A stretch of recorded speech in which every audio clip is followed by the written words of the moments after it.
جی الحمدللہ حضرت مولانا مفتی محمد تقی عثمانی صاحب مدظلہ محفوظ ہیں، البتہ ان کے محافظ شہید ہو گئے ہیں اور ان کے ڈرائیور اس وقت شدید زخمی ہیں۔ اس وقت پوری دنیا کے مسلمانوں کے اندر اور بالخصوص پاکستانی مسلمانوں میں شدید تشویش کی لہر دوڑ گئی ہے۔ حضرت مولانا مفتی محمد تقی عثمانی صاحب عالم اسلام کا عظیم سرمایہ ہے، عرب و عجم کا سرمایہ ہے، تحقیقی سرمایہ ہے، ہمیشہ سے غیر متنازع شخصیت کے طور پر رہے ہیں، ان کا کبھی کسی سے کوئی لینا دینا نہیں رہا ہے۔ حضرت مولانا مفتی محمد تقی عثمانی صاحب سے منسوب گاڑی پر حملہ اس وقت پورے کے پورے عالم اسلام کے مسلمانوں کی انتہائی پریشانی کا ذریعہ بن گیا ہے اور وہ لاکھوں لوگوں کے دلوں کی دھڑکن ہے۔ الحمدللہ ثم الحمدللہ کہ اس وقت حضرت مولانا مفتی تقی عثمانی صاحب محفوظ ہیں، لیکن ان مجرموں کو، ان بدبختوں کو کیفر کردار تک پہنچانا، انہیں پکڑنا، حضرت کو سیکورٹی دینا، حضرت کی حفاظت کرنا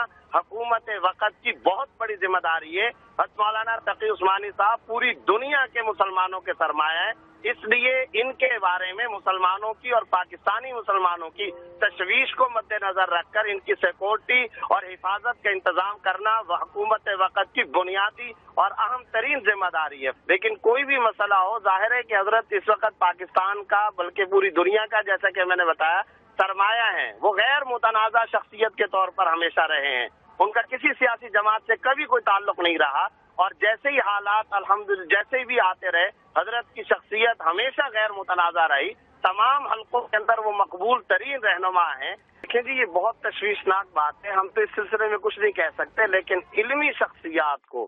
اور تحقیقی شخصیات کو، وہ جو کتابی شخصیات ہیں، وہ ملک کا، ریاست اور اسٹیٹ کا سرمایہ ہوا کرتے ہیں، ان کا کام پڑھنا پڑھانا ہے، تصنیف ہے، ہزاروں کی تعداد میں ان کی کتابیں آ چکی ہیں، ان کے لاکھوں کی تعداد میں شاگرد ہیں، وہ پڑھنے پڑھانے سے تعلق رکھنے والی شخصیت ہیں۔ میں نے پہلے بتایا کہ ان کا کسی سیاسی جماعت سے کبھی کوئی تعلق نہیں رہا اور انتہائی غیر متنازع شخصیت ہیں، اور تمام مسالک، تمام مکاتب فکر میں عزت کی نگاہ سے دیکھے جاتے ہیں، غیر متنازع ترین ہستی ہیں۔ اس لیے یہ پورے کے پورے پاکستانی مسلمانوں کے لیے دلی طور پر انتہائی تشویش کا باعث ہے اور بہت ہی پریشانی کا باعث ہے۔ حکومت وقت کی بنیادی ذمہ داری ہے اس کا کھوج لگائیں اور ملزمان کو کیفر کردار تک پہنچائیں۔